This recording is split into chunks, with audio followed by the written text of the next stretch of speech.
then no, I don't think you should. Spirit is telling me that you need more freedom, more of something of your own, not something where you're leading or, you know what I mean, carrying other people.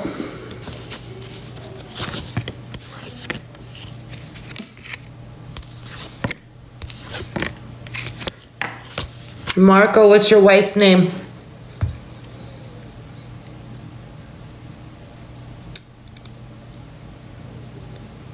Hi, pink butterfly lover.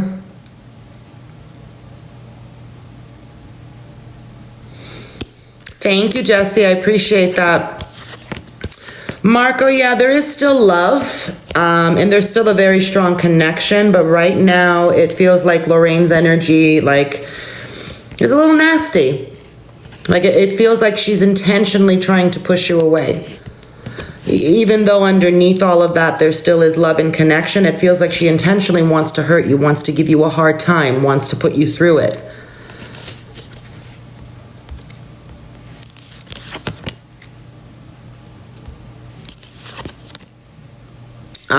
Sierra Cece, there is potential for marriage, but I don't see them stepping up and proposing right now.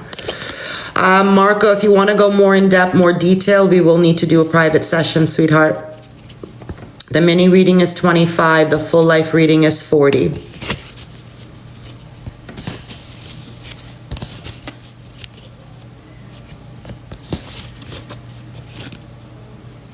Let's keep tapping the screen. Nikki, yes, Alex does love you.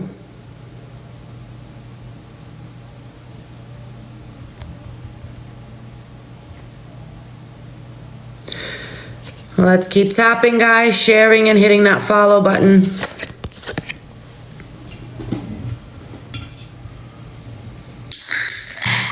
And if you find your question might be being filtered, it does help to put the hashtag FYP, or any hashtag for that matter, followed by your question. Like all in the same comment.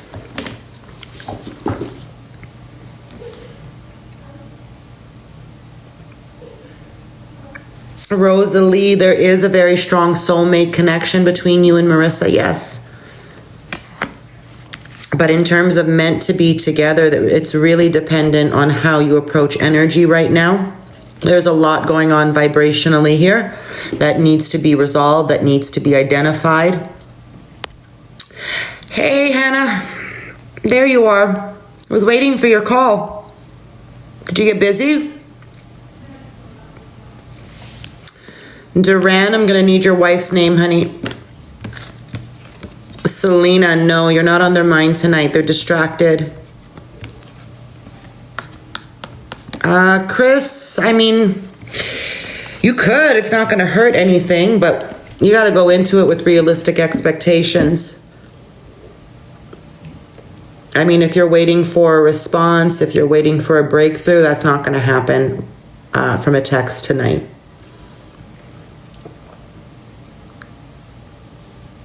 You know, but if you want to text just so you're not out of sight, out of mind, then that's by all means.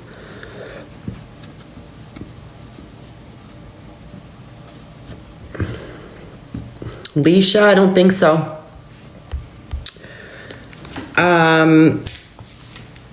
Derek, I don't feel he's getting the help that he needs. If I'm being honest with you, it feels like he's being taken advantage of or taken for a ride in some way.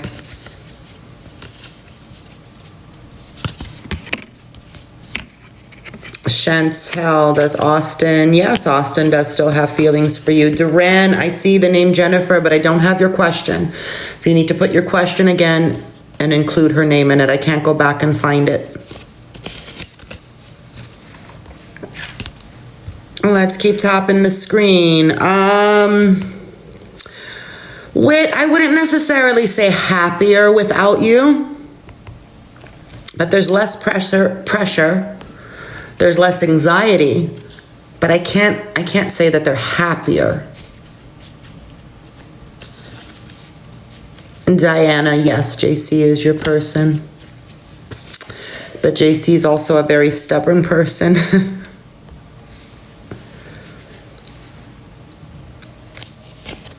Let's keep tapping, guys. Duran, you're not on a good road with Jennifer right now. I do feel that it can be saved. I do feel that it can be salvaged. But there is a lot of outside negative influence right now that needs to be fixed. Susanna, yes, very excited. I am Hannah. Yeah, I'll reach out to you, or if you want to reach out to me after the live. I was just expecting you to call me. But it's all good. Mimi, no.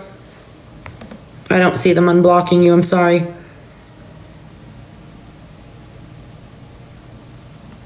Let's keep tapping the screen, guys, sharing the live and hitting the follow button. It is one free question for a follow, mini reading for 25, full life reading for 40. We have Cash App, Venmo, Zelle, all major credit cards and Apple Pay and e-transfer. Pink Butterfly, yeah, Joshua still does have some feelings, a lot of unresolved feelings, unprocessed feelings. Yep, send in your payment. List is open. They're all in my bio. There's also, I think it's the first pin video that has some additional payment systems. The Venmo is in that pin video. The Cash App, the Zelle, that'll be in the bio. And if you have any trouble navigating the payment systems, just DM me, okay? Sabrina, D is going to be reaching out to you. But I don't like the energy around it. With Nicole, it is, yes, Spiritual Healing Center on Cash App, correct. Chantel, there is some residual feelings, but it seems like those feelings are starting to dissolve. There's a little bit that they're hanging on to, but it's not big, it's not huge.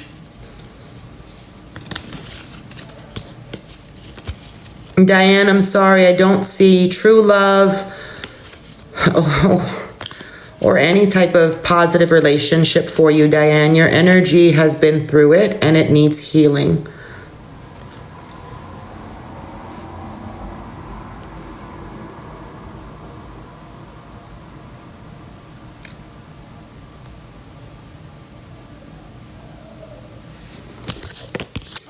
Should you pursue Ryan? No. You gotta let Ryan come to you. Regina, yes. I'm gonna ask everyone in the live right now, everyone in the room, please hit that arrow button and share the live with at least 5 people, okay?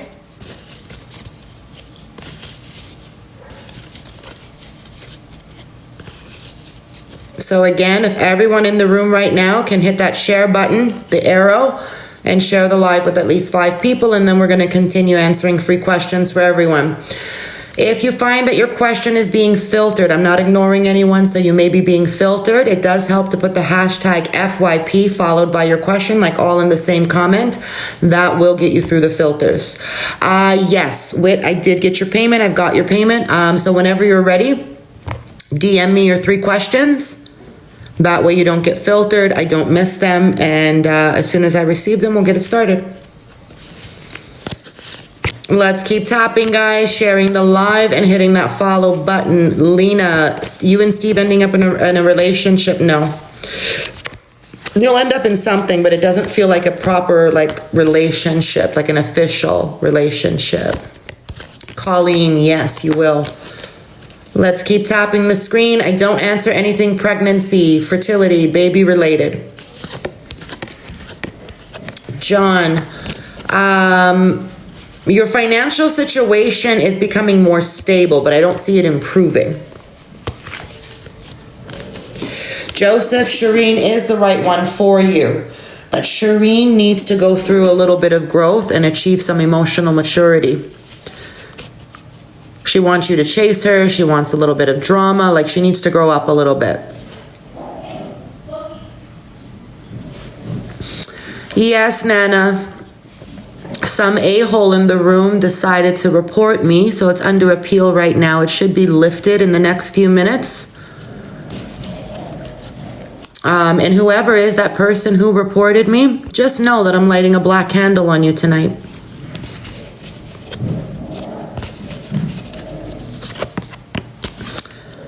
Deb, you don't need to. You're not forced. Amy is not your only connection. But I do feel you should stick it out a little longer. You're welcome, Nana. Thank you for trying, though.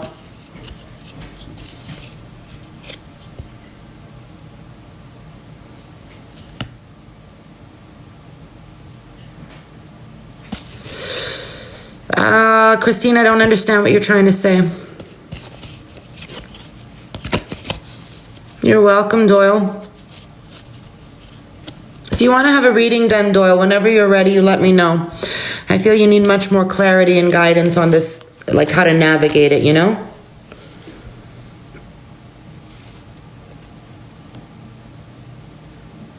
I've got your questions, Whitney.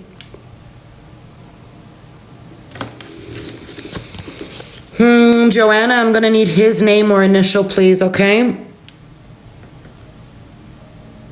So type your question again. This time add their name or initial.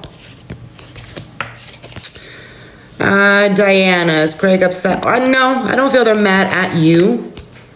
There is some anger, there is some issues, but I don't feel it's really genuinely directed towards you. I think it's something more deeper within themselves. They may be projecting towards you, but I don't feel that you're the issue. Like, full honesty there.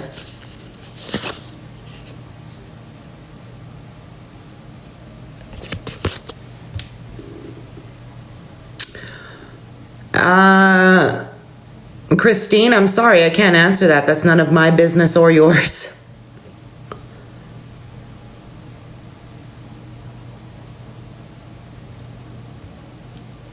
Natalie, Ben does want to stay with you, yes. Oh, guess what, guys? The appeal was approved. So whoever reported me, know that it's approved. I'm not restricted. And you're still getting that black candle tonight over you. So F around and find out some more. Purdy, thank you for all those shares. I really do appreciate you. That was so nice of you. Not the black, exactly, no. I'm pulling it out. I am pulling it out. Not on you, but to the person who tried to report me. They weren't successful in reporting me, and now they got a black candle on them tonight. Debbie, there is potential for marriage, yes, but it doesn't feel just that simple. Are we going to get married? Yes. It feels like the two of you will have to go through a lot of hills and a lot of flips and turns and, you know, to get to that point. But yes, there is potential for marriage. Joanna, no, not soon, honey. I'm sorry.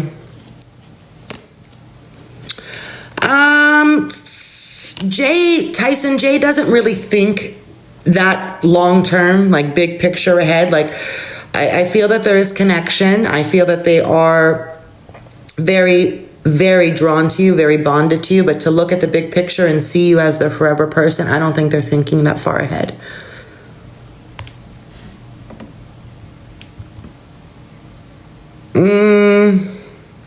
Lee, yeah, I think they care more than they're willing to let on.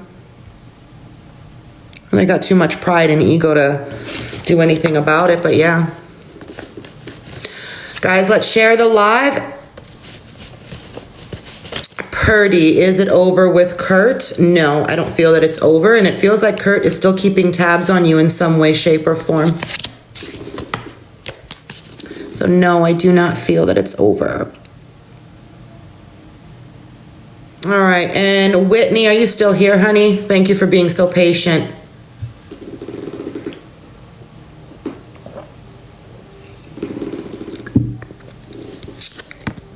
Is S attracted? Yes, there's a lot of chemistry. Perfect, Whitney. Thank you again. I appreciate your patience.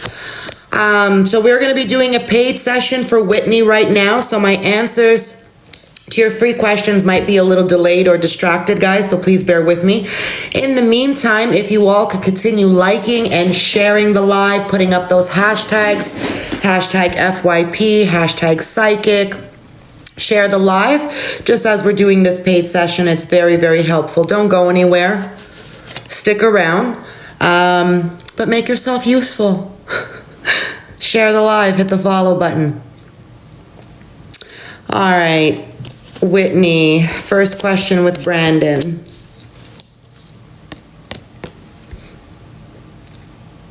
I do feel that there is still a connection that's not released between you and Brandon.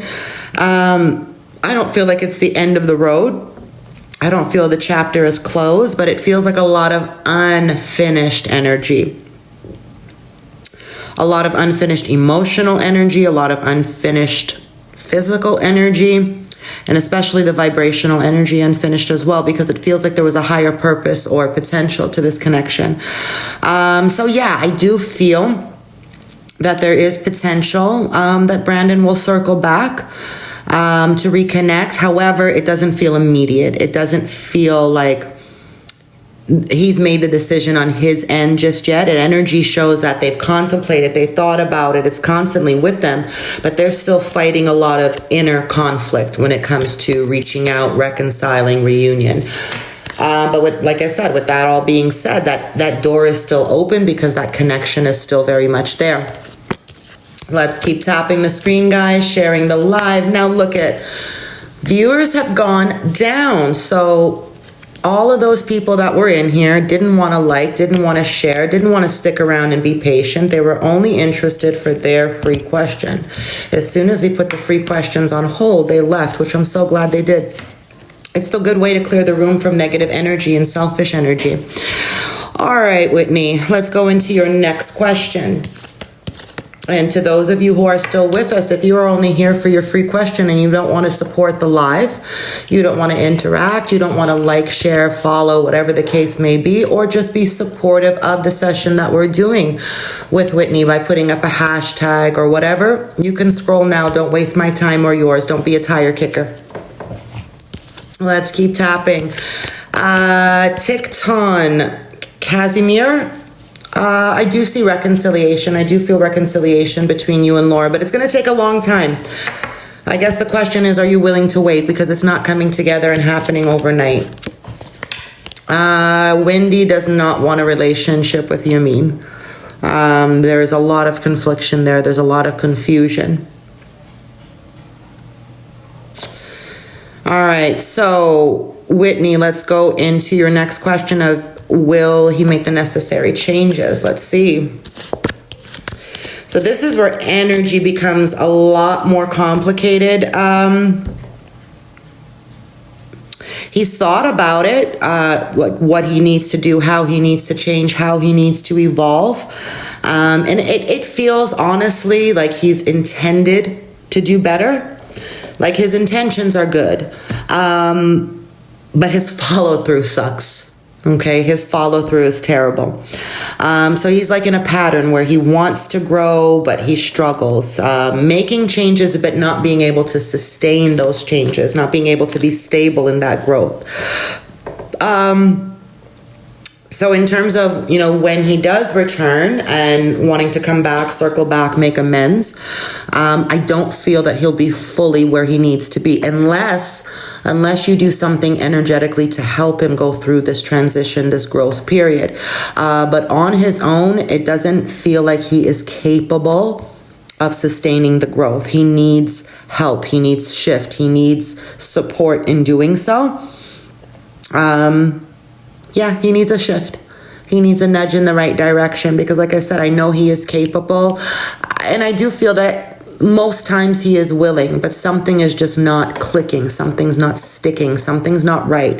This could be his aura. This could be his vibration. This could be something mentally, emotionally, but there's definitely something off here because he's tried and he's aware that he needs to change, that he needs to grow, that he needs to become more emotionally mature. It's just not sticking. Something's off. Yes, I think his energy, his aura needs to be looked into a little more in depth. Not just for questions and answers, but actually to locate what the issue is. And then you could be better equipped and he could be better equipped to help himself to overcome that, because it's a blockage, essentially. And then going into your third question, is he waiting? He's unsure. He doesn't know what to do. Yeah, something is definitely off, but him making you feel like you're not enough, no, I think that's just him projecting. Because he's, like I said, he's unsure. He is like not grounded. He doesn't have clarity. He doesn't have confirmation. And that's leaving both of you in limbo. You know, you're stuck and you're repeating the same cycles, and that creates like a stagnancy in the growth of the connection. Forget about the growth that you're experiencing on the surface with your relationship, with your interaction, but the energy, the connection, the bond between the two of you that is meant to grow, that's meant to evolve, that's meant to restore and be healthy, is actually working against the two of you and damaging the connection. Exactly. Yeah. So the leaving over nothing, that's just when he gets triggered. But what's triggering him? How do you, deal with the triggers? You can't tiptoe, you can't be on eggshells, but these issues need to be identified before they can be resolved.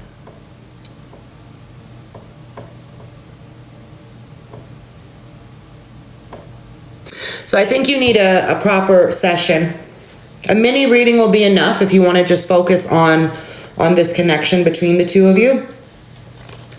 But I do feel that you need a proper reading done. Not just like answers and questions, but where I read the energy between the two of you, look at the trajectory going forward, and then I'll let you know how to navigate this. I know that he loves you. He's still, and he's very much in love with you right now. Loving you is not the issue. His emotions, his feelings towards you is not in question here. His actions, his behavior, his mindset is what's in question. But his feelings, no. Serenity mini reading, you just go to my bio, submit your payment, and you'll get on the list immediately. The list is wide open right now.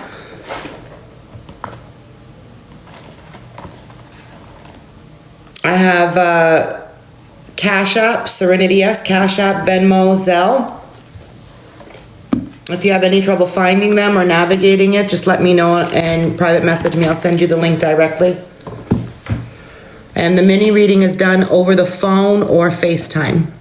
Canadian, okay, we could do e-transfer, Serenity, or in my bio, there's a link for Stan Store. That one takes credit, debit, and Apple Pay.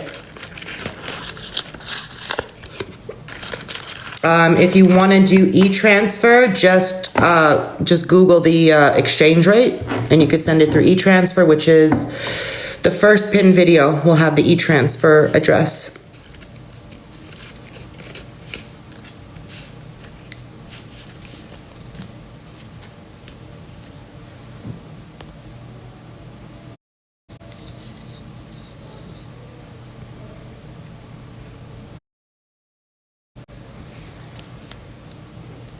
Let's keep tapping, guys.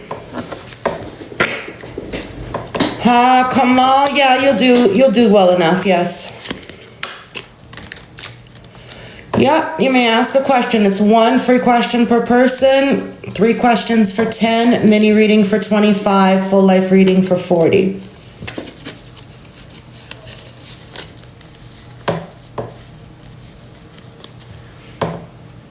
Heather, I'm getting a yes. It feels like there's an emotional storm happening right now, Heather.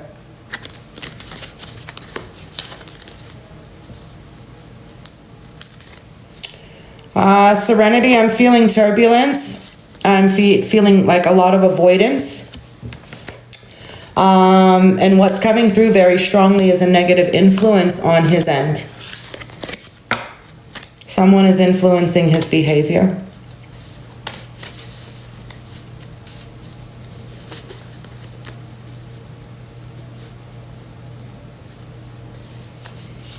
Kay is looking for something physical. Not casual, not emotional, but physical. No, sunshine, not right now. They're not ready to communicate.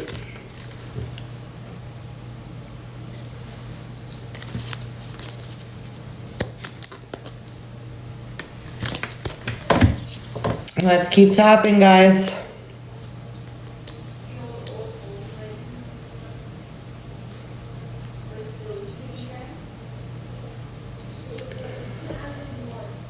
Bluebell, because there's an energetic block in their chakra, and that's going to continue preventing them to communicate back with you, to open themselves up with you. You can do all the talking, you can do all the conversating, you can do all the emotional, but to get that response back, to encourage them to communicate back, for them to feel safe enough to communicate back, is not happening unless that blockage is released.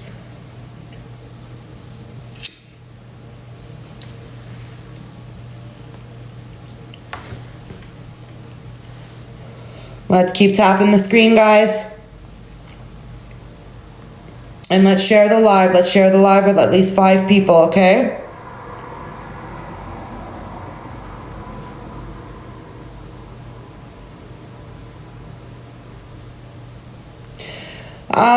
To some extent, Lena, I know that Ronnie does want to communicate with you. Ronnie does miss you, thinking of you. But to actually reach out to you to communicate, Ronnie's not going to do that. They're too blocked for that. They're too stubborn for that.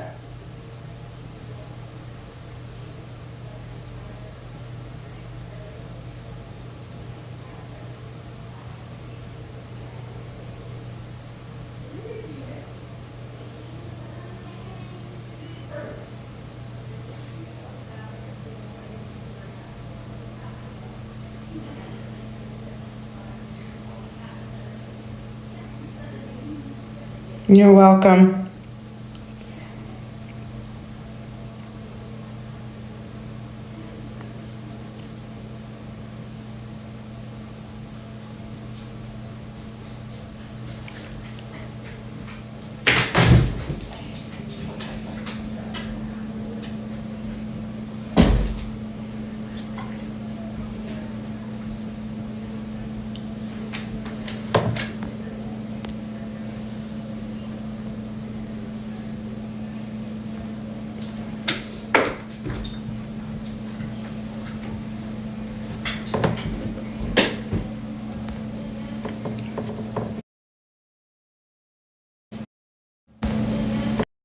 To say that God ever has to do anything completely undermines the notion that he's all-powerful. He either can choose to respond however he wants, or he can't. But if he can't, then he's not all-powerful. It doesn't make sense to think he is. Well, this is just evidence that God was a troglodyte. He had like limited choosings. Well, yeah, that's it. Anyways, I'll let you get back to it. Thanks for letting me share that. I just was like sitting down here, like, this is so crazy. The idea that like, if someone sins against you, you get to sin to them just doesn't make sense. Even in their, like, obviously it makes zero sense to us, but even in their thing, it's like God is telling you to do sins now, because it just doesn't add up for either side. So I'll let you get back to your guess there. Carry on. I appreciate you, man. If you're not following Mezzo, there's almost a 0% chance that there's anyone in here who doesn't already follow Mezzo. But if you're not, make sure you track him down in the chat and follow him too. Go up as a guest. If you're a Christian, go up as a guest. You'll have a great time. You're going to have a ball. I forgot her name. I saw her back in chat, the one whose phone died. Is she back in requests? I invited her up, but I think she might have gotten home now. She's busy with something else. But anyway, it's all good. Oren, in the house. Can you hear me? I can't tell if we've got him. I can hear someone's background noise, but it could be I can't hear him. Can you hear me, Oren? That's right. Another time.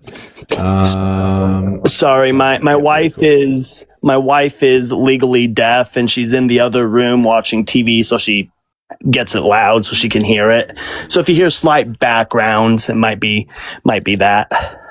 That's cool. What's she watching? Let me go check real quick. Anyone in here watched Severance? It's one of the Pirates of the Caribbean. Oh, great stuff. Great films. I'm like no sweat, Oren. No problem, dude. Great to see you, either way. I'm like halfway through season 2 of Severance, and holy smokes, it's just so good. I friggin' love it. Have you watched it? I have not. I don't watch like much TV, so I'm like going back and watching like some of these series from like the early like 2010s and stuff. I just started watching Deadwood. And holy crap, when Wild Bill gets unalived, like I thought Wild Bill was going to be like a permanent character in at least season 1. Because in real life he was unalived in Deadwood. When he unalived in like episode 3, I was like, what the heck? This show ain't playing around. I think like I'd recommend Severance to anyone who just like has a job. Anyone who's got a job, you got to watch Severance. I don't know if you're aware of the premise of the show, but what is there's it? This procedure that people can opt into, right? If you go for a job at this company, you undergo a process called severance, where a chip is implanted into your brain. I won't give away too much. A chip is implanted into your brain, and when you go to work, once you enter your department's floor, your memory is turned off, and a work version of you is conscious. It doesn't remember anything about who you are outside of work. Its first memory that it can call upon is just the memory of having woken up in this department. And when you clock off at the end of your shift, that reverses. So you can't remember anything about what it's like to be at work. But you just go back to being the you that you normally are outside of work. It is so, so good. There's just so much to think about in it. It's so thought-provoking. It's really, really good. Anyone in here who hasn't watched it, it's totally worth getting Apple TV for. It's really, really good. And it's something that you opt into? That's it. Yeah. You opt into it. Man, if I was to go to work and say I want to... If I was to go into work and say I want to opt into Severance, they're just going to let me go and be like, no, we ain't paying you. You're not getting injured here yet. It's definitely a clever play on words as well. Like there's a lot of like reference to real world work-life balance drama. Like it's really very clever. Yeah. Like super, super clever, I'd say. It's probably one of my favorite and it's called Severance, right? Severance. Really good. If you've got a job, you've ever hated your job, it's a great series. Is that like what the idea is? Is that, we're going to boost your quality of life by giving you an option to just not remember your workday? Like, is that the idea behind it? That's the idea. Like that's the way that they essentially sell it to people. Like it's gonna be better. You're gonna get better work-life balance by way of not having to remember anything about work, and you're not going to be expected to carry anything from your personal life into work either. It's just there are two selves in the one brain. One of them does the work, the other one lives the life, and it's just there's a lot to unpack. It's very perspective shifting. All these things that we kind of take for granted about just day-to-day life as someone who has to deal with having a personal life and going to work. It's going to make you kind of reevaluate some things about your own life, I think. It's very good. Shouts out to anyone in here also who's a Christian. You might not know this, but we actually have conversations with Christians in here. It's been a little while. We've got Wes back in the box. Fantastic. Wes is back. He's gone and done what he had to do. It's great to have you back, man. I very much appreciated talking with you before. I'll put 30 it was good minutes talking to you. But let's do it. Let's take it where you want to take it, man. No, we don't have Jaron up here. We got me. Yeah. Hey, when we ended our conversation, you and I had talked for about a half an hour, and you mentioned that you were not a mythicist, and I was happy to hear that, because that was a very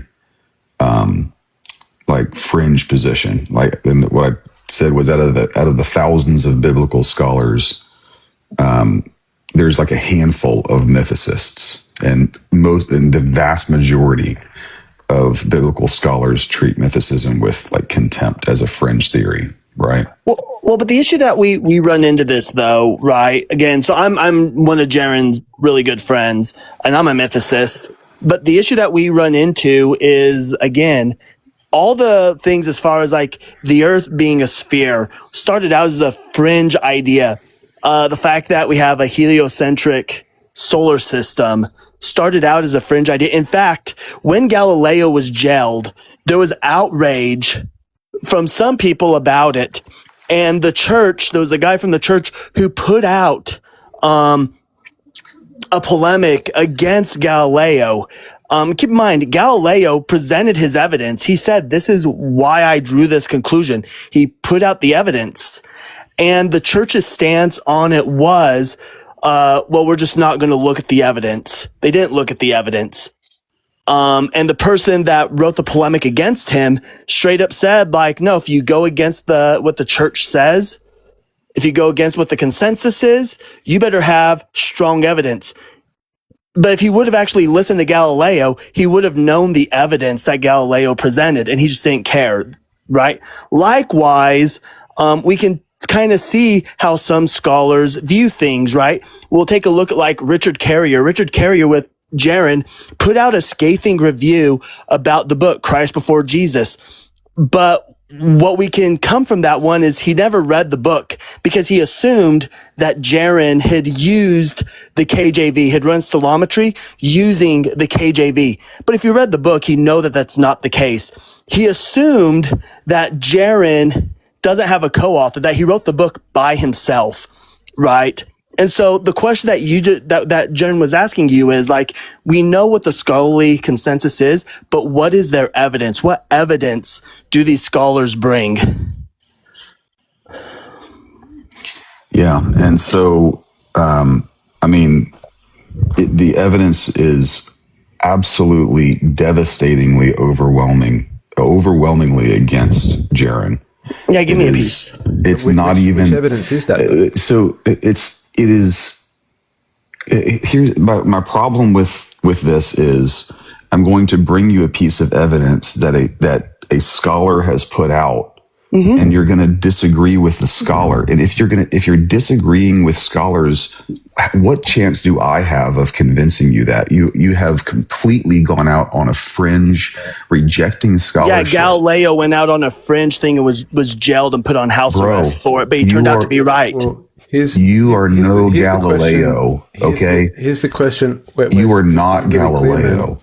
No one's claiming to be Galileo, Wes. The question at this point is, are you interested in just like successfully convincing someone of your position, or are you more interested in just seeing what actually might be out there? Because if what you're interested in is just convincing other people of believing the same thing that you do, that's not really what we're here for.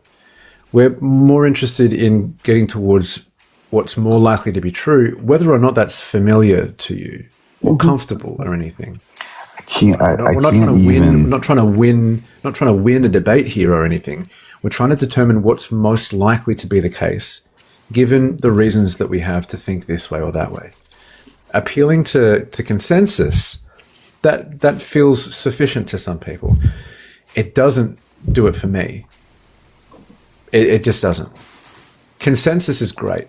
And when that consensus is founded upon a coherent body of evidence that everyone can agree to, then even better. But sometimes consensus is wrong, because consensus has not been arrived at after having considering all of the possibilities or all of the evidence that we have, or even acknowledging the lack of evidence that we might have in support of certain aspects of what qualifies as consensus. So I'm not really interested in defending positions. I'm more interested in getting closer to what's likely to be true. Right, but Daniel, I really, I told you my story and kind of how I came to agnosticism and just was there for a long time. And, and I've listened to lots of different atheists online and read them and all kinds of different things.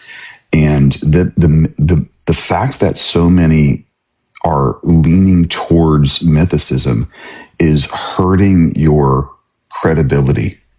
It is actually, it makes me trust you less. Wait. That's the thing. Hold. I don't need you to trust me, Wes. And whether or not someone, Jaron whether or and not Matthew's someone- book, So Wes, it's like to be self-published. really clear, man. It's not peer-reviewed. No one accepts it. It is. It's. Wait. What do you mean nobody? I'm so sorry, man. And by all means, but we will come back to that. Absolutely. Yeah. But Wes, just to be really clear, man, I can't be emotionally manipulated. Okay. I don't mind if you find me trustworthy or not. I know what I believe, and I know what I don't believe. And I know why I do or don't believe the things that I do or don't believe. You trying to emotionally manipulate me into accepting your claims that can't be verified to me and that are based on evidence that I haven't been given, that's not respectful. Okay? I believe you when you say that you believe what you believe because of what you've been through and what you've learned. I'm not you, Wes. I'm me. I can't help it that I don't believe the same things that you do. And trying to emotionally manipulate me into just going, okay, Wes, yes, Wes, that's not respectful. If you want to convince me, by all means, show me the evidence that's convinced you. So far, what you've told me is that you find consensus compelling. And what I'm telling you is that I don't find consensus compelling because I have reason to believe that they've missed things, or that they're not accounting for certain things. There's nothing wrong with that, Wes.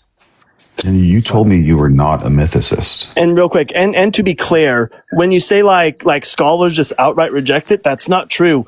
Jaron and Matthew have had scholars come to them, namely Dr. Nina Lifsey has come to them and had them run stellometry because Jaron is a data scientist. Their work has been cited in scholarly work. They've been cited, going as far as to say that they have run stellometry better than other Christian data scientists. Right? So when you sit there and just try to straw man Jaron, like you don't even know what you're talking about. You're just upset because you're starting to see that mythicism is starting to gain traction because people are starting to look at the things that Jaron and Matthew bring up in their book, like the anachronisms, like the contradictions, the fact that we see, we don't see these things coming into place until after Marcion. The fact that we have the synoptic issue. When we run into all these problems that we have, places that didn't even exist at the time of being written, and people are listening to Jaron, they're reading the book, and not just Jaron, but there's like Godless Engineer. If Godless Engineer is in here, Godless Engineer talks about this as well, and other mythicists. And as we talk about it, it starts to gain steam, you're just upset because all of a sudden it's going to be that Jesus is just another mythological character that exists. He's no more important than Zeus. And you're just upset about that. All I've asked you to do was look at the work of people who work in this for. And I asked you to provide the evidence that they provide, and you just dodged and ran. That's all you've done. You've whined. We can talk about it, but you're going to reject their evidence because it's nothing that you'll accept. This is no, it's not that I reject. I'll have reasons why. I'll have reasons why I reject it. I'll tell you why I reject it. If I just say no, we're not rejecting other people's positions for zero reason, Wes. Okay? In the same way that if a flat earther were to come to me and say, well, you're just rejecting the evidence of a flat earth that I'm bringing to you because you just don't want to believe it. It's like, no, that's not why I'm rejecting it. I'm rejecting it because it doesn't match up with reality as I observe it. Okay? I'm not rejecting the claim of Jesus definitely being a historical figure for no reason. I prefer to believe as many true things as possible. I have no problem with Jesus. Like, I have no like moral issue with Jesus of Nazareth being a real person. Like, I'm not anti Jesus being a historical figure. What I'm saying is that I'm just not convinced he definitely was. He may have been. I have no problem with that. But what I'm telling you is that I don't think he definitely was, and there are reasons why I withhold claiming certainty of that. It's not for no reason, Wes. Tell me what your estimation of how Christianity formed was, if it was mythicism. Yeah, so I believe that we see religions evolve over time. For example, I'm Jewish. Judaism today is Rabbinic Judaism.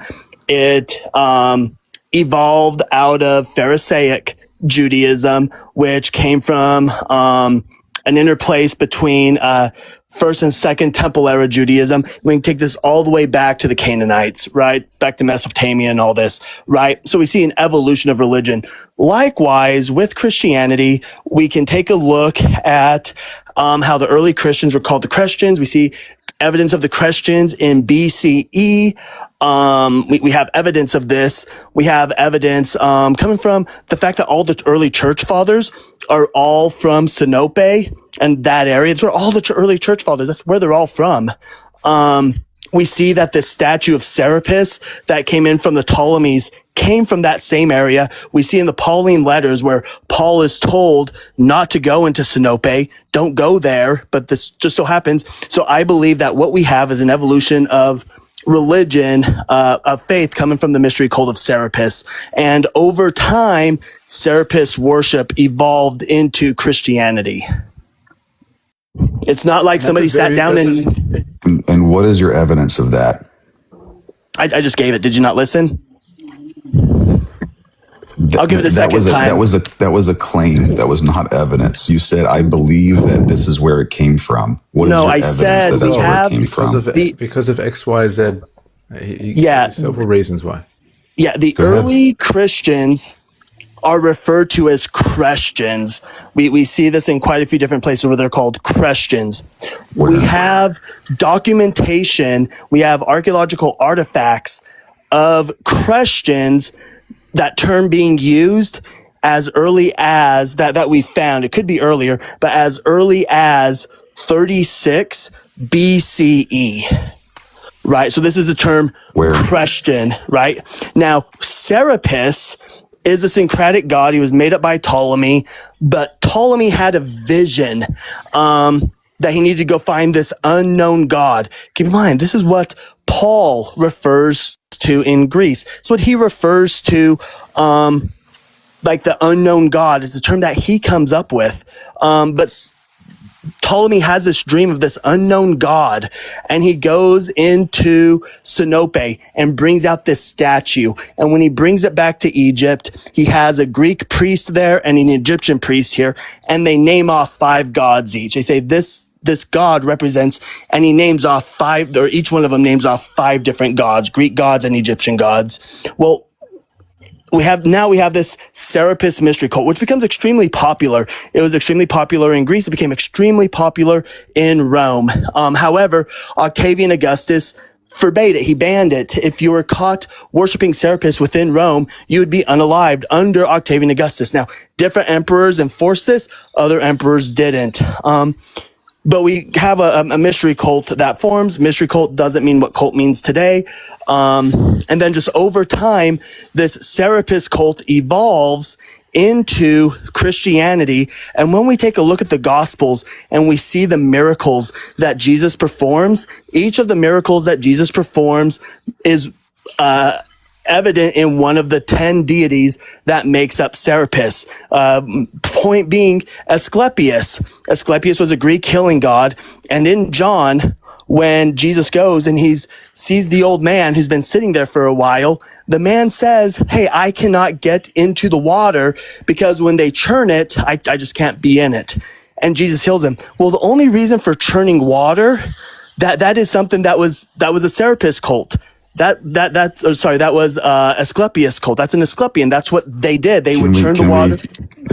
Can we like take one claim at a time here? Because you're like, Yeah. Well, what you're I'm really saying is talking about like 8 different things at once. Well, no, I'm showing you the evolution from Serapis to Jesus. So Jesus is just Serapis. It's an evolution of faith. It's a evolution of thought. Okay. Let's talk about, right? Because that's like a very specific answer for exactly how it is that Christianity emerged at that time, given like very specific artifacts of culture that came before it, right? Cyber's got a whole lot more. He can go way more granular with it, right? He can give you all these details and dates and names of movements and people and tell me your evidence that this came from a group called Christians. Even more broadly, sure, we can go to Tacitus if you want, but if we speak even just more broadly, okay, we can say, broadly speaking, the world religions that we recognize as being the 5 major world religions, right? They came out of earlier traditions that over time were changed. They were affected. The beliefs held by the people who carried these traditions were influenced and affected by people in neighboring communities. Like, syncretism is the changing over time of a tradition or a religious belief because of the influence of neighboring communities. Okay, if you accept something like Islam as being originally a small cult that grew over time, both under the sword and because people found the doctrine convincing for whatever reason, then I see no reason. If you could say the same thing for Hinduism, what we see now as modern Hinduism has evolved over time. It didn't look the way that it looks now thousands of years ago. It has changed over time. In the same way that Christianity is the contemporary product, it's what we have now as a result of, nearly 2,000 years worth of cultural interaction and cults lasting for long enough that they become popular enough and familiar to enough people that they just stop being referred to as cults and they just start being referred to as religions. If you can recognize that pattern in other parts of the world throughout human history, leading to what it is that we now have in the form of like Hinduism and Islam and Scientology and Mormonism, etc., why should I assume that Christianity is uniquely immune to any of those same cultural influences? Part of the issue is that in the first century, there were plenty of evolutions of Christianity or different versions of Christianity going on. There's groups debating about who he was and about what he did and all these different things. The most straightforward understanding of what does that is that there were all kinds of messianic preachers and people walking around Palestine back then doing all kinds of different things. To say that there was some mystery cult is the most difficult way to explain that. This is like the far side of Occam's razor that y'all are taking in order to do this. That's a really egregious misrepresentation of what it is that's like least likely to be the case. That's what we see happening around the globe throughout history, is competing mystery cults, competing occult belief groups, growing and shrinking in size and popularity over time, depending on what it is that's going on contextually. That's nowhere near the least likely explanation for how it is that Christianity got to be how it is now. It's nowhere near the least likely explanation. So we're going to throw out the early church fathers. We're going to throw out Paul. We're going to throw out early Christian growth. We're going to throw out Josephus. We're going to throw out everybody. We're just going to throw them out in order to get there. Well, so what we can talk We're about, going to look more closely at it and see what Yeah. it is that it actually suggests. and what we find with Josephus is we have an interpolation in Josephus. We know who did it, Eusebius. Eusebius did it, and Eusebius is an admitted liar. A lot of what we know. Is that what's let's slow down and let's take each claim because y'all have thrown out Yep. like 30 different claims. Let's Yeah, take one we'll at talk a about time. Josephus. Do scholars agree that the entirety of Josephus was interpolated? So the scholarly consensus is that the Testimonium Flavianum was interpolated into. Yes, that is a scholarly consensus. That's And not when what we I asked. run, I said the entire entry on Jesus, not that there was an interpolation into it, but that the entire thing was interpolated. What's the consensus on that? it's split. There isn't a consensus on it. There is that's not true. That is not I'm true. so sorry, man, but that's not relevant. Like, whether or not everything that Josephus writes about Jesus is agreed upon by scholars as being interpolation or not is not relevant. It is relevant because Jesus. When was Josephus? When was Josephus writing? I'm so sorry, Wes, but it's just not, because when we look at what it is that Josephus might have had to say about Jesus, the relevant part is when he makes claims to him being Jesus of Nazareth as depicted in the Gospels, and whether or not he was Yahweh in human form. That passage is very clearly an interpolation attributable to Eusebius, a 4th century Christian who openly spoke about being willing to lie and interpolate in order to bring people to Christianity. That's not the relevant. important And part. again, That's not the relevant part of the well, passage. and what's important is when What you're we saying run. is just not true. You're just not telling the truth to your The audience. reason why is when we run stellometry on it, when we run data science on the entire passage, none of it pops up as Josephus. It all pops up as Eusebius. So you're disagreeing with mainstream scholarship. Yeah, how many of on these the mainstream scholars interpolation? are data scientists? How many of these mainstream scholars are data scientists that have run the stellometry? Can you tell me that? Was Jaron's stellometry in his book peer reviewed? Yes, the program they use for it is peer reviewed. They use Stylo from program. RStudio. The program they used was peer reviewed. Was his work and the results peer reviewed? In the text, Jaron, and Jared will say this in person too. No, it was not. Take the program. Tell your audience the truth. It was not peer reviewed. Wes, what Jared says hold- not only in the book but also in person is that you should take it for yourself and test it for yourself as well. Mm-hmm. You should do that too. He wants everyone to peer review it, not just other data scientists. He Not tells you just how to other do it. historians. He wants everyone to double check it. Yeah, chapter tells you 7 exactly how tells to you. do it. Chapter 7. But see, here's the thing, right? So when a process has been peer reviewed, like the program has been peer reviewed, when you run that process, you don't submit that for peer review. The people that's going to peer review it are going to look at, yeah, you just ran it on the program. The program's, oh, you're good. They're not going to peer review his stellometry. The program's already been, what's there to peer review? The program itself is already peer reviewed.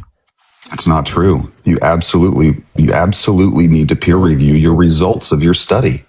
Wait, hold on. But that's what we're saying is it has. Yeah, so the question it has is, not. hold on. The question I have This for you. study has not. Hold been- on. Guys, So- listen. This is why I don't even I like have to a question. engage on this. I have because a this is question to ask What you're doing you. is dishonest. No, because I'll give you a reason It why. doesn't need to be. Their study doesn't need to be peer reviewed because the software they used was peer reviewed. Yes, that's how it works. Like for example, No, it's not how. That's a lie. You are lying. That is not how it works. Look, I can't do this. You're welcome to disagree. Daniel, I came up on your show because you presented yourself as like good faith. But hold on, let me ask you a question. Don't run from the you question. told me you were not. I You have told a me you were not question a for you. mythicist. Wesley's going to run from this question. Wesley will never answer this question. I'm not engaging with people who say we don't agree with all of the scholarships and we don't require. Yeah, because we don't review. appeal to authority. It's not that's not appeal to authority. That is just It is an people appeal to who know authority. what they're talking about who say that you are wrong. And it's not an appeal. and there are an authority says appeal to authority is when someone says I'm an authority and I say so, therefore. And such what about the such. scholars that Okay. agree with Jaron? What about the scholars that agree with Jaron? Name them. Nina Lifsey. There's one. Richard Carrier agrees. Richard Carrier, I'm looking at his website. He calls it a garbage dump. Well, He no, calls their book hold a on. garbage dump Hold that on, is an hold on. If amateur, you- crank, fraudulent study. Hold on. If you listen, right, instead of interrupting, How if could you listen- claim Richard Carrier? He Did you called not the read? book a Hold on, garbage hold dump. on. Does- Did you not No, read the no, end? I'm not, guys. Did you not read this the is end bad faith. where This he is bad says he faith. agrees with Jaron's conclusions? This is absolutely. Did you not read where bad he faith. agrees with Jaron's conclusions? Did you not read that at the end? I'm looking at the end. I have to conclude that these authors are either wildly naive and have no actual idea of what they are doing, or they are trying to pretend they do, and this is all just a con for sales. Good night, guys. Good night. Yeah, you can run. So the issue that he's running into that he clearly didn't listen to, right, is that the issue with Richard Carrier's review is he never read the book. Richard Carrier, when you read his review, makes it clear he never read the book. Again, he assumes that Jaron is running Stylo against the KJV. He assumes they're running it against the KJV. He even states that he doesn't even think Matthew exists. He writes in his review that he thinks that Jaron is the sole author, right? And he wouldn't be surprised. But what I was saying is that Richard Carrier is a mythicist. He's a mythicist, right? So when we're sitting there talking about who agrees with like this mythicism, and I go to point out, well, there's a few scholars out there who do it. How do you respond to them? And he goes to name one. Well, as soon as I name one, then he has to straw man the argument and try to point out Christ before Jesus. I wasn't talking about Christ. I was talking about the mythicist stance. Like, you're just goofy. Sorry, I get passionate. Jaron's one of my good friends, so I apologize. No, I understand. Just to be really clear, Wes is likely still in here. It's not my opinion that Jesus was definitely a figure of myth. I think I've said that probably about 12 times to you today. What I'm defending is, number one, the right of anyone to question consensus, and the right of anyone to hear what reasons there might be to go against consensus on anything at any given time on anything. I'm not encouraging people to accept anything that someone tells them that doesn't make sense to them. That's not what I'm saying at all. What I'm saying is that if you think that the evidence we have can only be interpreted as supportive of Jesus of Nazareth being a historical figure, I say, well, I disagree for reasons X, Y, Z. Like, we don't have to agree with that. You're welcome to accuse me of being bad faith. I really don't mind. Like, if that's your genuine opinion of me, well, you know, I can't change your genuine opinion of me to be what it is that I'd prefer it to be. I'm not up here in bad faith at all. Being disagreed with, Wes, is not disrespect.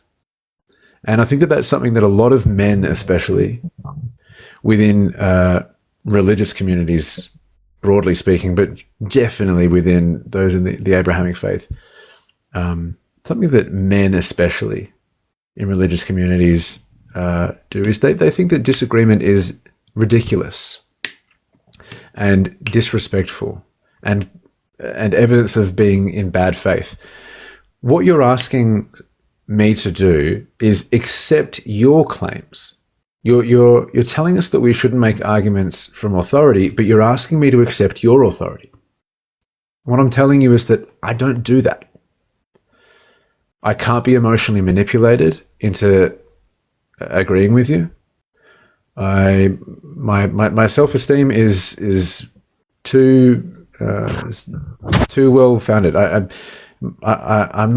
I'm not someone that you're going to be able to manipulate with your deep voice and your black and white profile picture of your bust with a suit on. I'm not interested in being spoken down to like that. That's not something that convinces me of anything. You could come up here with the same degree of confidence in, you could just be a Muslim. and say, well, I'm super confident in Islam being true because of the way that history is interpreted by the majority of scholars. So, okay, that's great. That doesn't mean that I'm going to be convinced of the same thing either. I think something you're going to have to get used to, Wes, is that you being confident is not going to necessarily convince other people to be as confident as you are in the same things. That's an ego problem. That's not an evidence problem at that point. That's just an ego problem. If you're going to find yourself that triggered by someone being more open-minded than you and being open to hearing what it is that people on both sides of a conversation have to say when you yourself are not, that's not a me problem. That's an ego problem on your behalf. And you're welcome to come back whenever you want, whether you think I'm here in good faith or not. It's your call. Yeah, and scholars that hold that this is a total interpolation is when we go look at around the time or shortly after this fragment, the 10th century, we've got Richard Simon and Voltaire. Voltaire straight up says the entire thing is clearly made up because that's not something that a religious Jewish person would write. In the 19th and 20th century, we've got Bruno Bauer, Arthur Drews, that said that it's complete interpolation. In the 20th and 21st century, we're going to have J.A. Wells, Robert M. Price, Earl Daughtry, Ralph Lataster. They all think that it's a total. And then we've got other ones, who disagree. But yes, there are scholars who believe that the entire thing is interpolated into. There you go. And that doesn't mean that Jesus was a myth either, Wes. And no one's saying that it is. No one's saying that proves anything in particular. These are different perspectives that you yourself are not convinced of, and that's okay, Wes. People don't have to agree with Wes' comments. Mm-hmm. And the question that Oh, go ahead. I could be in a room with 100 mythicists, right, and still not be convinced that there's no chance Jesus existed. In the same way that I could be in a room with 100 Christians who think there's not a chance that Jesus didn't exist. In neither situation am I going to be swayed by the sheer number of people who hold any one particular position on that. What I'm going to ask people from both sides of the conversation is, why is it that you believe that? What reason do you think I should accept as sufficient reason to share that perspective? What we asked you for repeatedly, Wes, was the evidence that you kept telling us there is, overwhelming amounts of, but you didn't give us any of that. And that's okay. If you just find consensus to be entirely compelling enough on its own, well, that's your position. That's not my position. It's not Cyber's position. I don't think it should be anyone's position, personally. If consensus has not been arrived at under the influence of all of the evidence that there is, having been examined as thoroughly as it can be, I don't think you should accept consensus. Consensuses shift over time for very good reasons. Either way, Wes, you're welcome back anytime. I'm only going to encourage you to just relax. And if you can avoid it, don't accuse me of being bad faith when I'm not here in bad faith. That's just not going to go. It's just not going to go well for anyone. You're making it personal at that point.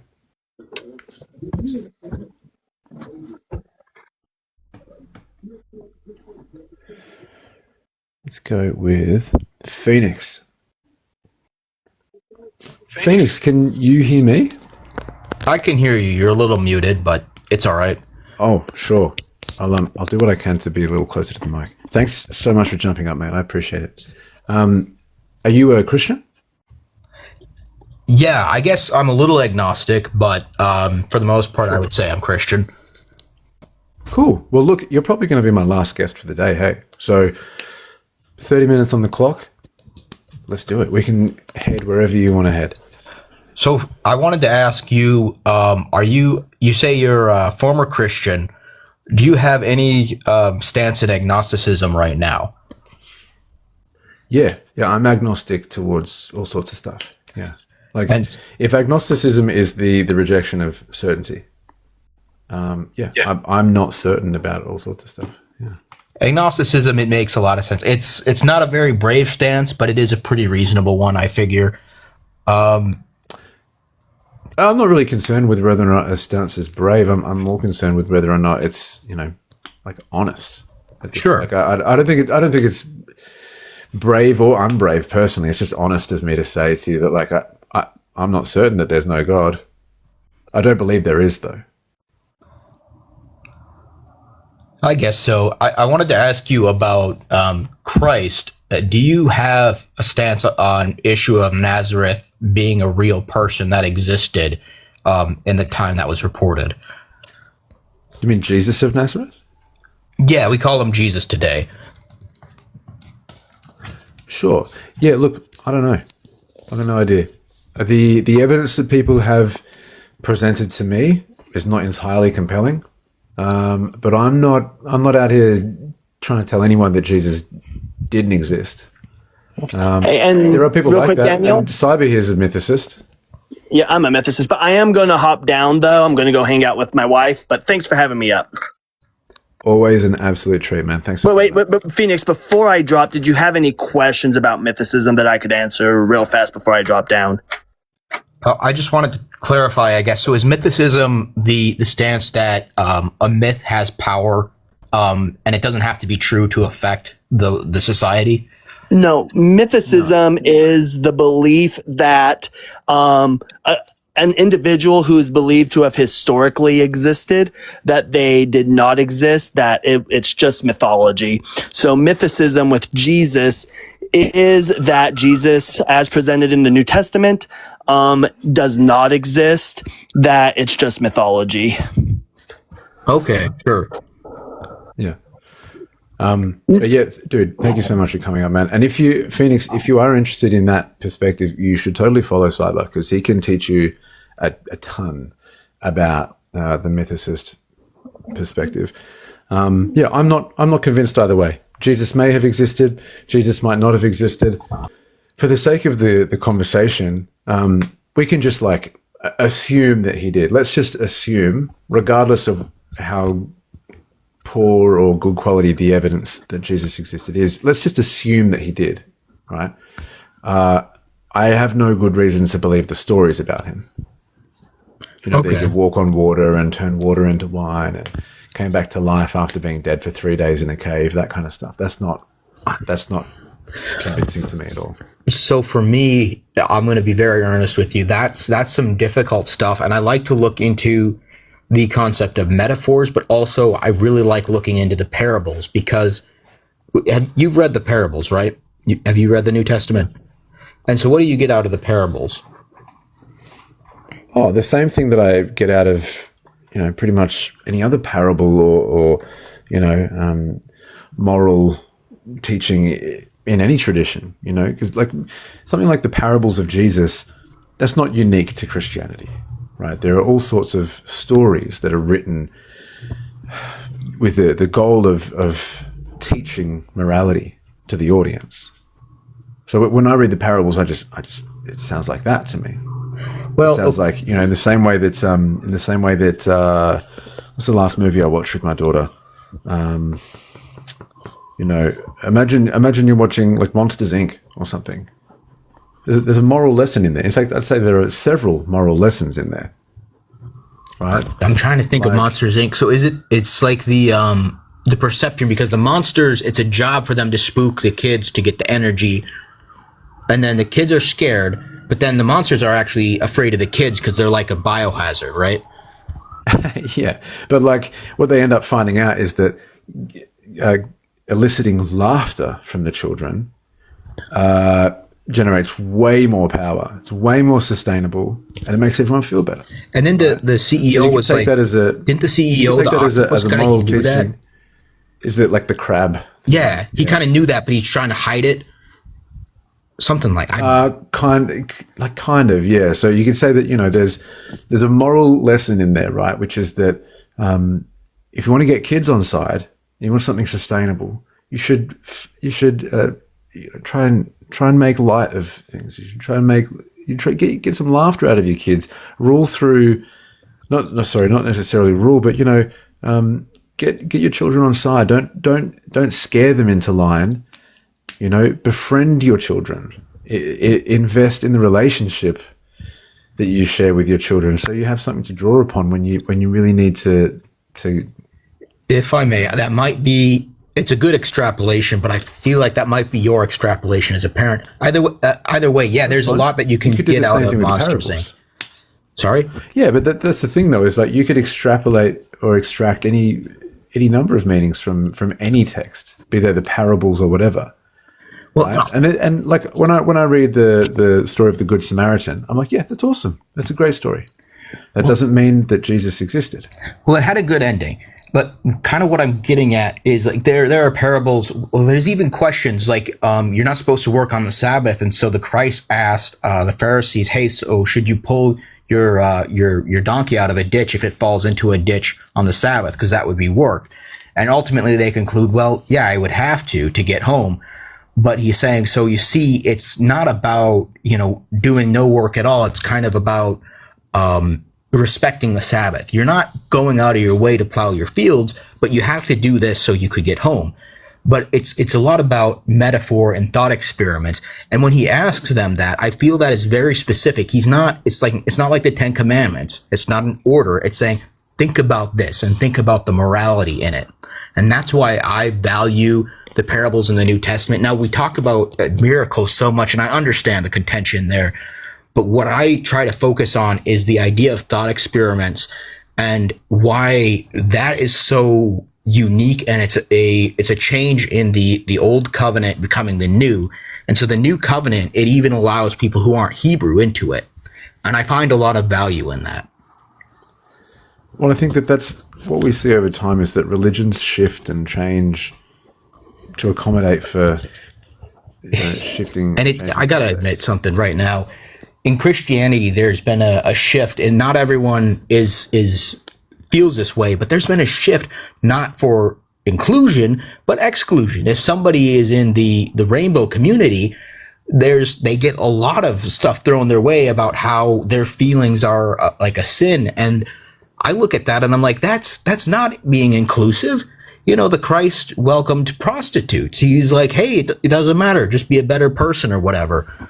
And, I feel like a lot of modern people are not acting like Christ. That's all I'm saying. Well, I mean, that's the thing. Like, even if Jesus said that it's wrong to be gay, and to engage in same-sex intimacy, who cares? That's just Jesus's opinion. Like, Jesus saying that it would be wrong for a man to love a man, or to even go a step further and engage in same-sex intimacy, who cares? If Jesus said 2 + 2 = 4, would you accept that? It doesn't matter what it ultimately doesn't really matter what this Jesus character says. Like, and I understand, because you don't adhere to the concept of authority, right? Well, I understand authority. I accept the authority of various apparatuses. But okay. I mean, I'm not going to submit to any and all authority. If that authority can't justify itself to me convincingly, I don't really care what that authority has to say. Like, if Jesus said, if your child is born with blue eyes, I should cut their legs off. I'd say, well, I don't really care that Jesus said that. I'm not doing that. Yeah, it doesn't track logically. Well, it just doesn't make it. Yeah, it doesn't make any sense. So, like, even if God said, go and wipe out the Amalekites, slaughter everyone, the men, the women, the children, the infants, in 1 Samuel 15, I say, well, I don't care that God said that. It was a gross thing for God to say. He shouldn't have said that. It's horrible. And that's why I think the New Testament is so important. And so many people, they'll do apologetics and say the Amalekites were not great people. Kind of doesn't matter. Wiping out their livestock is going a little far. And of course, yeah, I'm familiar with the verse, but the New Covenant and the New Testament, it describes it's kind of like the Christ said he boiled down the law to like loving God and then loving your neighbor as yourself. And that sounds a lot nicer than wipe out the Amalekites, right? Yeah, I just don't think that it really tracks though, right? Like treating people the way that you are okay with being treated, I don't think that's the best advice. There are a lot of people out there who are okay with being treated a way that I'm not okay with being treated. I don't want them treating me the way that they're okay with being treated. So we're talking about the golden rule, right? Much higher standard. Yeah, I reject the golden rule as being and that's superior. fine. Yeah. The thing is, the Christ said, "Love your neighbor as you love yourself." Right. So I think what that's supposed to get at is if you're going to show mercy to yourself, you should show mercy to your neighbor. So it reflects the golden rule, but I feel like there's a little bit of a distinction personally. I reject both. I reject, the golden rule in its broader articulation, and I reject what Jesus said. Okay. I don't. So that's where most people have their ethics. Do you have a system of ethics that you follow? More or less, yeah. I try to lead with empathy and reason, and I try to act in accordance with what I believe will bring about the kind of future that I myself would like to see. I do, like if I want to see less unnecessary pain and suffering, I act in a way. I feel like I should act in a way that minimizes the amount of unnecessary pain and suffering that comes about as a result of my actions. Right? Like I'm vegan, for example, for that reason. Okay, that's very articulate, and so that's empathetic towards the animals who would otherwise be harmed, and humans. Because humans are animals too. Yes, it's true. Humans are fauna. And I know I shouldn't do this, but I want to bring up one thing. Someone said he rejects, therefore he's not reasoning. Okay, so if somebody told me I need to dance on one leg, for a week, and to do that, I need to prove my worth. If I reject that, am I being unreasonable? I think it's reasonable to reject that, and I think Daniel is rejecting things that he feels is unreasonable. So that's fair enough, at least in my opinion. I'm not going to read any more comments like that. I'm sorry, but I think rejection can be perfectly reasonable. Don't get me wrong. If I read something in the Bible like, you should treat your neighbor love your neighbor as you love yourself, that kind of thing. Relative to a lot of moral codes at the time, that's an improvement. Yeah. Right? Like that's better. That's better than than some of the options out there at the time. But it's just, that's what I would expect to see over time. Is I would expect over time, whether God is real or not, I would expect that over time there would be people who would come up with better ideas than we already had. And that's kind of what I'm getting at. Whether that person is God in human form or not. And I look at, it's difficult. I mean, it's not like you can claim that Christ was like the only one, because he wasn't. There was also Socrates, there was Siddhartha Gautama, but I feel like, especially for his time, he was, if whether or not he even existed, he was a philosopher. People will discuss Plato and Socrates, whether they existed, but the Socratic method is a good method. And that's why I look at the Christ and I say he was a philosopher for his time. And I tried to examine the parables and I said, well, these are thought experiments, and that should aid in people thinking of things as moral, like the idea of the donkey in the ditch, whether or not you should work to get the donkey out. Of course you should, but that's people thinking about it instead of going with this rigid code of, don't get home and leave the donkey in the ditch because it's the Sabbath. No, actually think about it. And that's why the Christ asked the Pharisee what was the correct thing to do. And that's why he tends to challenge the Pharisees, because they were very legalistic. And that's what I worry about. People will extrapolate things like, for example, about the rainbow community. And again, that wasn't necessarily written. And if it was, that would have been Old Testament. I mean, we talk about Sodom and Gomorrah, But again, then the Christ is, saying, hey, those of you who haven't sinned, you throw the first stone. And it was like a prostitute or whatever. And all of them had to walk away. So the point that I'm getting at is the Christ was trying to be kinder and more merciful. And so if he knew someone was, sexually immoral, which prostitutes were considered at the time, he did stand up for them. And so it makes no sense that he wouldn't stand up for the rainbow community. And again, I really have to say this too, because despite I'm not gay, but I'd stand up for them too, because I know they're not all as wild as a lot of people try to make them out to be. They're just people who have different feelings about romance. That's all it really is. My point being that, he was a philosopher, and that's why I see so many thought experiments. And I worry about people who try to look at it with, and there was a thing I looked into, it was like thought terminating cliches. And I see so much of that in the modern sense, where the parables were not thought terminating. They were spurring people on. Hey, think about it. Is the Samaritan a bad person for helping the person on the side of the road? They're a foreigner, but they still helped them. And so that was what people were supposed to think about. And if you're honest, you think about the Samaritan and you think, well, yeah, that was a pretty good guy. And, and the last person you had up with respect to them, they use a lot of complicated words, but I feel like you can boil a lot of this down to a lot more simple concepts. And that's what I see in the parables. It's thought experiments where if people are honest, they say, oh, okay, now this makes more sense. And as someone who's, following Christianity, whether or not I follow the Christ or whatever, I see that as an improvement, but I see it as a philosophy of kindness and mercy, ideally. And if I'm being honest, I have to acknowledge not everyone has followed that ideal, unfortunately.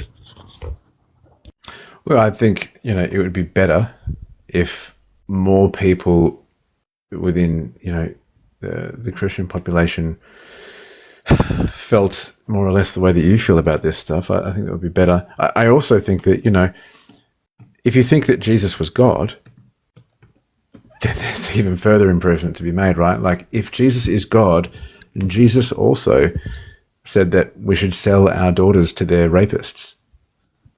Oh, yeah. Jesus also, if we think that Jesus is God, which I don't believe that.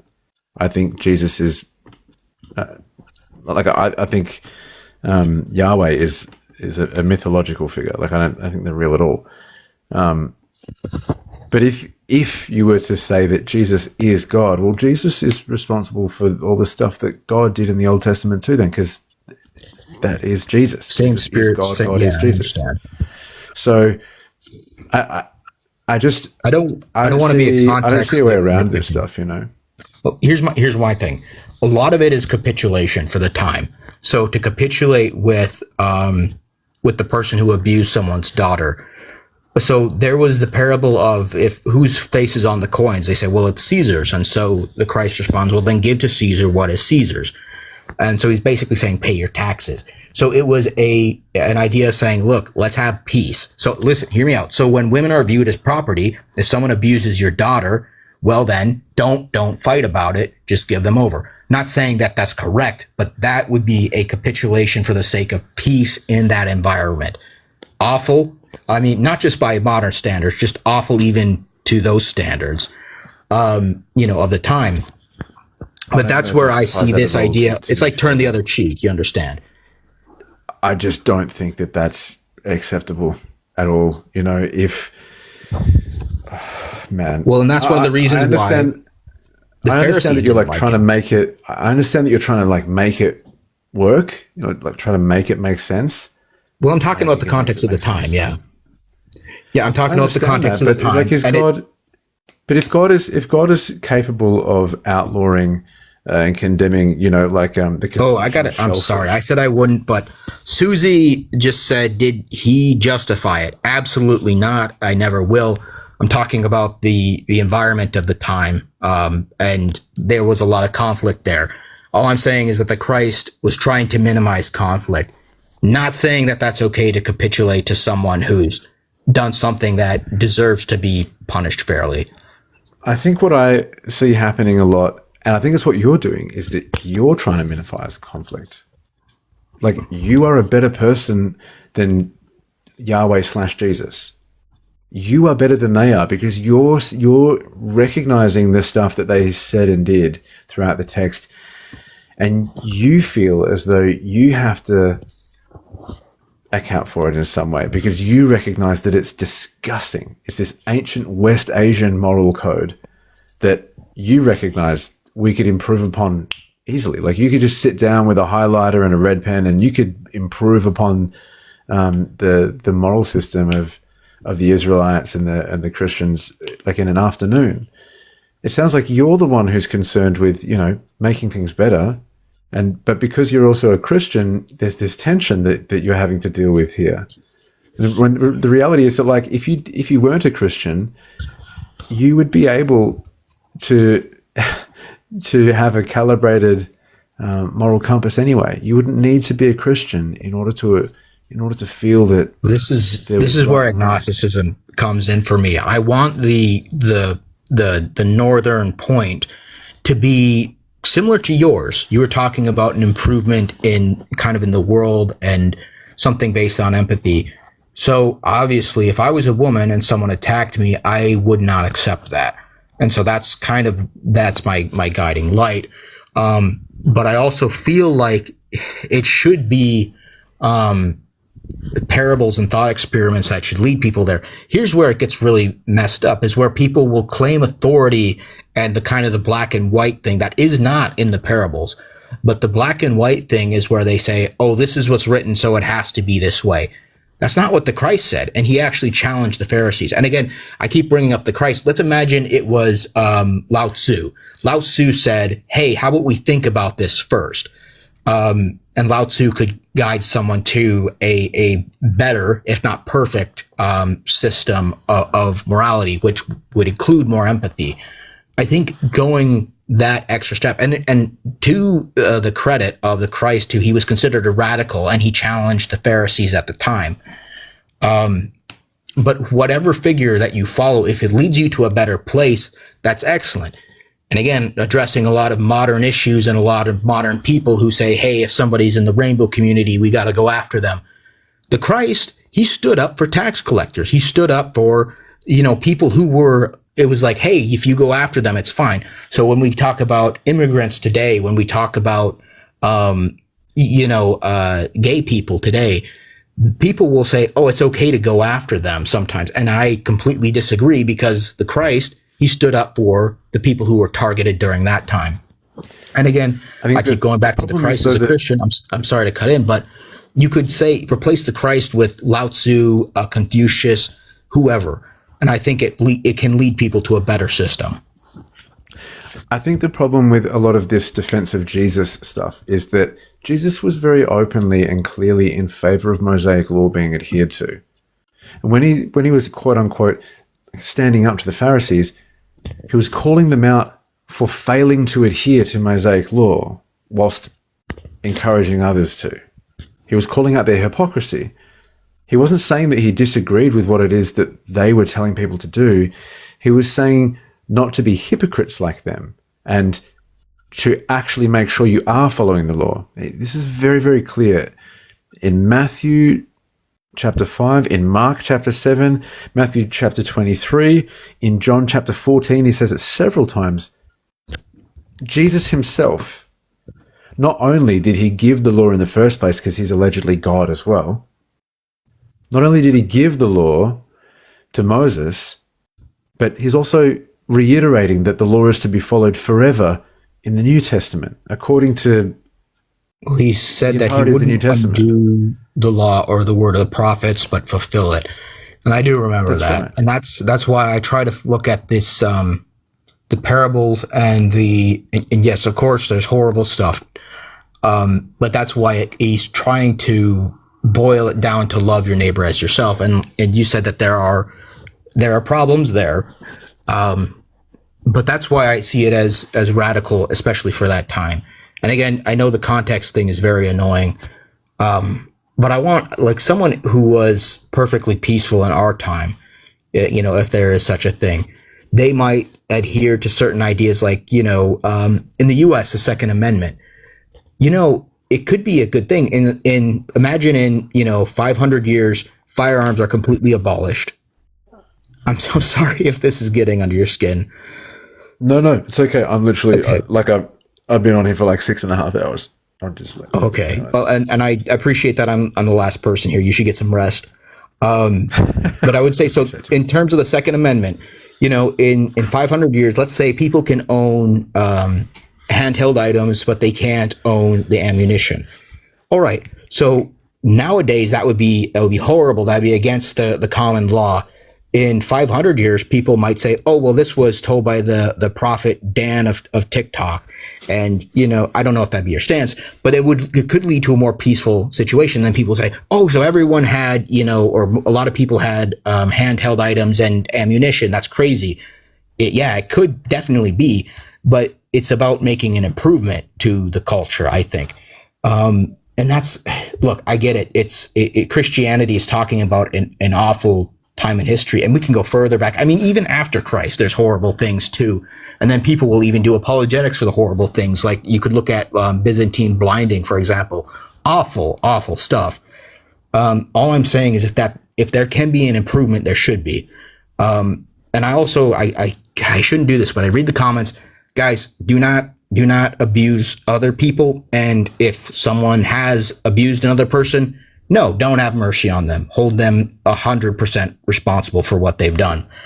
But hopefully, we can get to a better place. And I think that Christ was trying to change the old covenant, the old agreement with God, to a new covenant that was supposed to boil down to love your neighbor as yourself, or be kinder and use empathy, which obviously people weren't doing at that time. And you know what? There's a lot of people who call themselves Christians now, and they are not using empathy.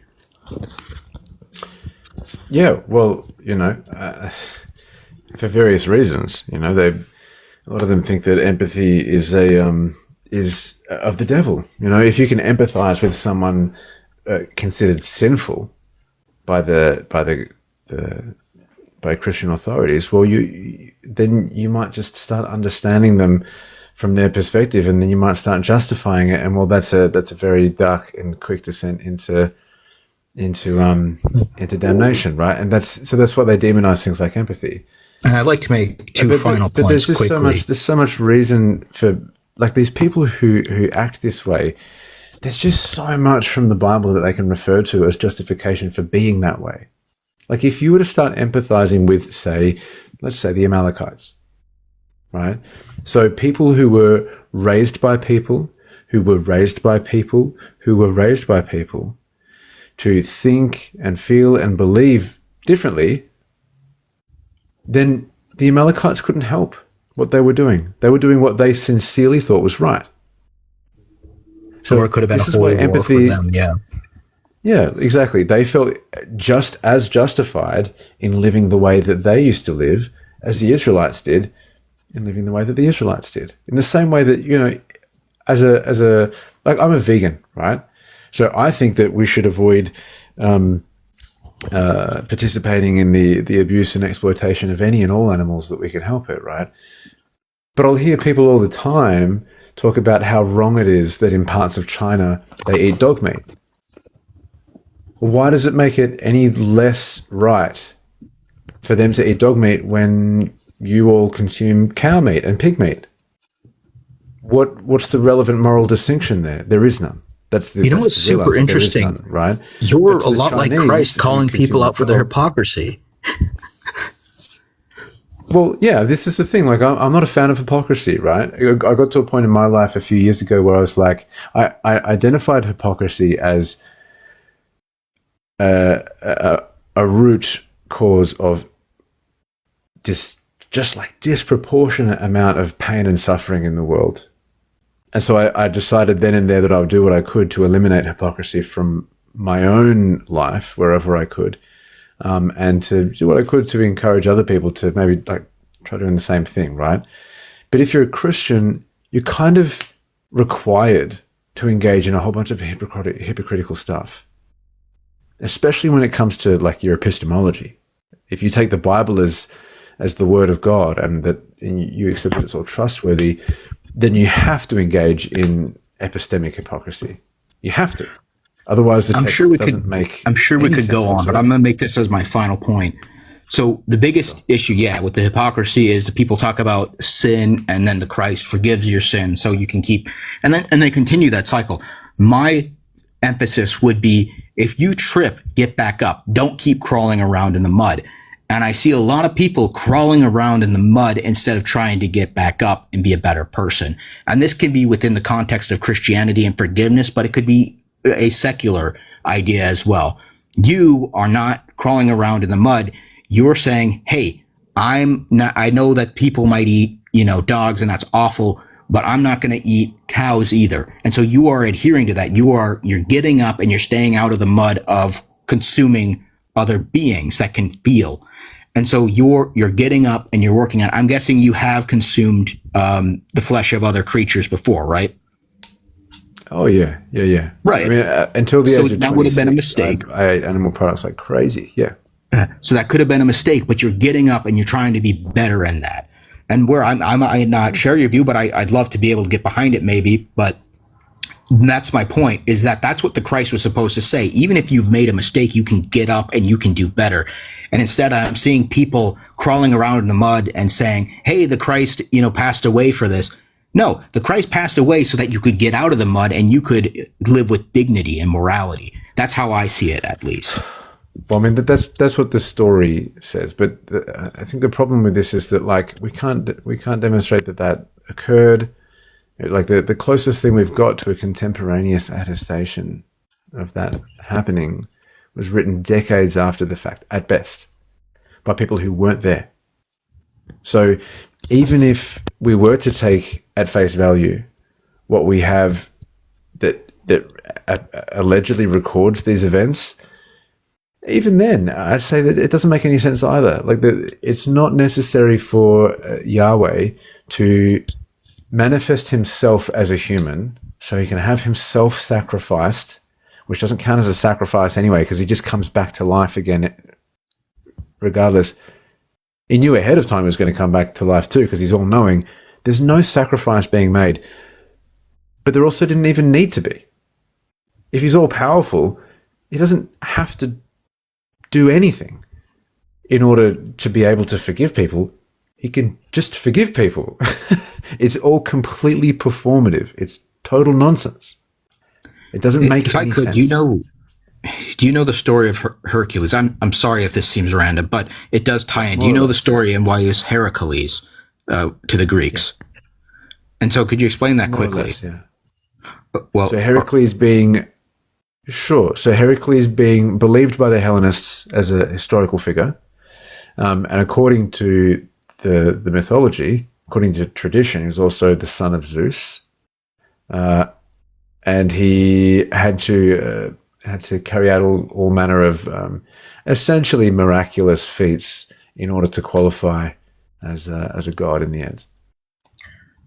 Yes, that's close. So he was called Heracles because he was cursed by Hera, and so we get this, and what you're supposed to learn is through the trials, then he's able to earn this higher position or divinity. We don't have to believe that he was real to learn from that when you work through it, you can get better and you can earn something, even if someone's really set against you. And Hera was the wife of Zeus, so she has a lot of power and a lot of reason to be upset with Heracles.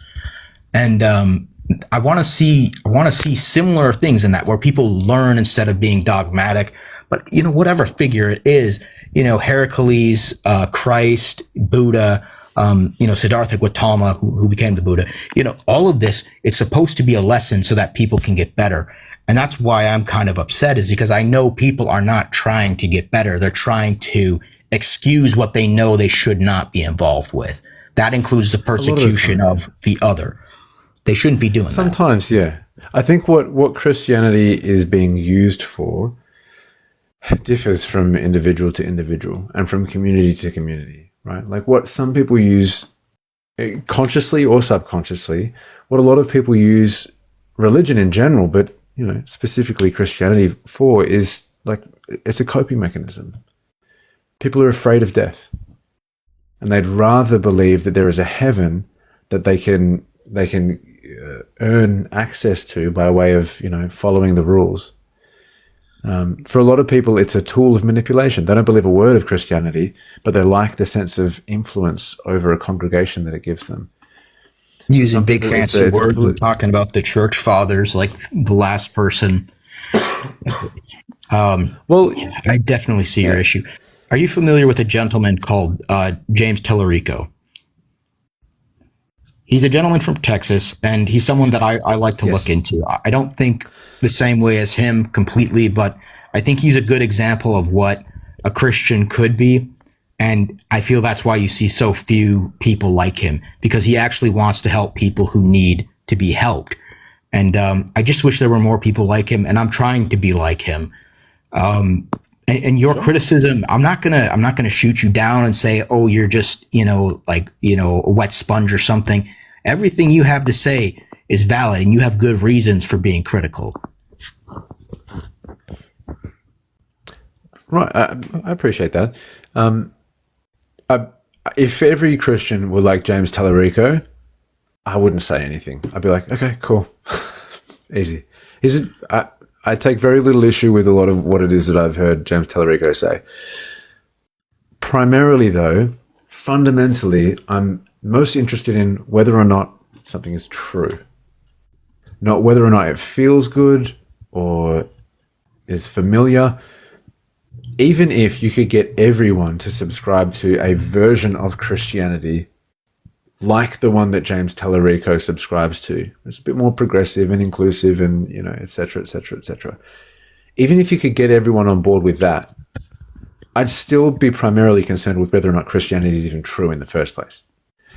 I don't believe for a second that you need to be religious, much less Christian, in order to have a moral compass. You don't have to have the definitively correct moral compass, but to have a sense of morality, religion's not necessary, right?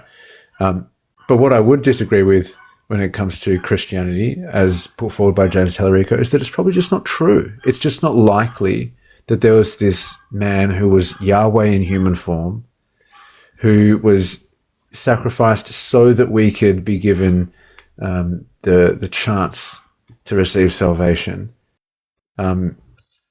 through faith. And that's just not likely to be true. That's very, very likely to be ancient West Asian mythology. I remember one thing. Even if you could get everyone on board and everyone was nicer and more progressive, I'd still be like, yeah, okay, cool. But why should I believe that Jesus could walk on water?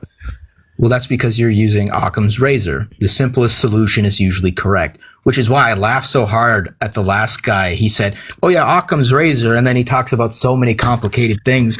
That's not what Occam's razor is, if you'll excuse me for saying so. But yeah, you're using Occam's razor, and that's absolutely fine. And that's why I want to think about, for me, what's simple is to examine the parables as thought experiments. And it doesn't even have to be the parables. And you denying, or I don't even know if denying is appropriate, but not being convinced by the Christ's existence or, the validity of the Bible, that's absolutely fine. And that's kind of what I thought Christianity was supposed to be, because Christ was a Jewish gentleman who came up in a world where no one else was Christian, and then he formed a religion saying that he was God. And so he didn't expect a lot of people to follow him, but then people started to follow him. And then it turned into, well, we all have to be Christian, and anyone who's not Christian, that's not the environment he came up in. So he would have been fine with people not being Christian. All of the accuracy of any of that depends pretty heavily on the way that you interpret any number of passages in the New Testament. But look, I got to go. I've just heard my little girl come in the front door, so I'm going to call it for now. But if you want to come back another time, Phoenix, you're totally welcome. All right. Right. Thanks for talking to me, Dan. Likewise, man. Take care of yourself, okay?